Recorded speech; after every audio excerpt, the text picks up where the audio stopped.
30 000 personnes selon la police, 80 000 selon les syndicats. Toutes se sont rassemblées place de la République pour barrer la route du FN et montrer leur désaccord face aux résultats du premier tour de l'élection présidentielle. Parce que là, vraiment, si nous avons le Front National, c'est la catastrophe.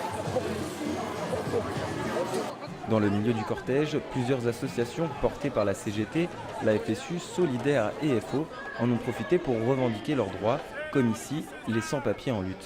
Les agriculteurs avec les autres, avec une détermination de retour d'identité, on est là pour la résistance, pour nos droits. Même si au cœur de la manifestation, une ambiance de fête régnait, c'était sans compter l'arrivée des activistes du Black Bloc qui étaient présents. Des projectiles et des cocktails Molotov ont été lancés sur les CRS qui ont répliqué par des gaz lacrymogènes pour disperser la foule. La tension est très vite montée d'un cran entre les policiers et les manifestants. Une quinzaine de coups de matraque dans la gueule, ces fils de chiens. Je resterai cool, je ferai passer mes idées comme je le pense, tu vois. 5 personnes ont été arrêtées et 6 policiers auraient été blessés selon la préfecture de police. Concernant les manifestants, comme cette manifestante qui a reçu un coup de flashball, aucun chiffre n'a été communiqué par les organisateurs.